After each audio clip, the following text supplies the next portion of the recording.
In this video, we are removing and replacing a throttle body on a 2006 4.6 all-wheel drive Cadillac CTS.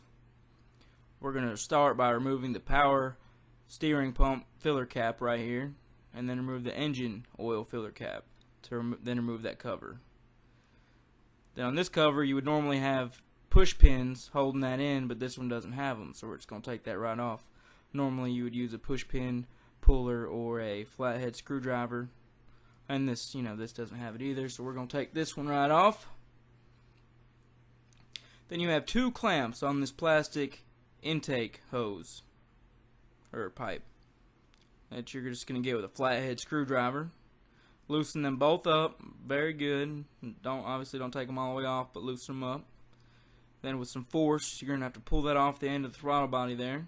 And right under the throttle body, you have this electrical plug-in that has two push spots to remove it. Remember that, because I thought I had one at first on top. But on top and bottom, push it in and pull it out. Then grab you a ratchet or a battery ratchet and a long 10mm socket. And there's four 10mm bolts on each corner of the throttle body.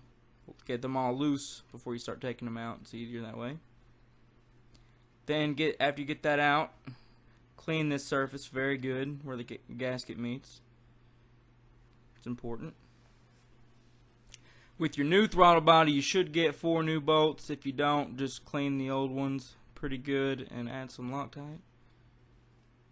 And there's your new gasket. It fits in there one way. If you don't have a new gasket, you need to go get one.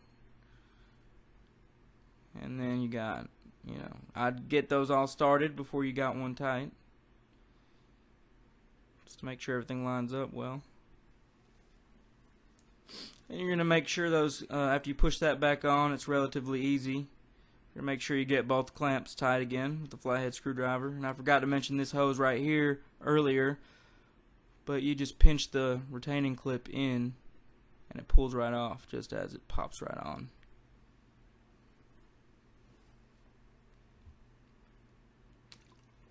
Make sure everything's tight, make sure everything's plugged up. There's a plug right there at the end that I unplugged. I didn't have to, but I ended up realizing I didn't have to. But make sure it's plugged in as you see it is. Then you're just gonna do everything, put your covers back on, put your caps back in, and then get you a scanner if you have one. It's not really necessary, but I like to do it, get on here and clear the codes. But as you can see, this has an insane amount of codes, so I'm going to do a little quick erase from the engine controls and all that. And after that, I'm going to take it for a test drive, and here's your video. Thank you for watching.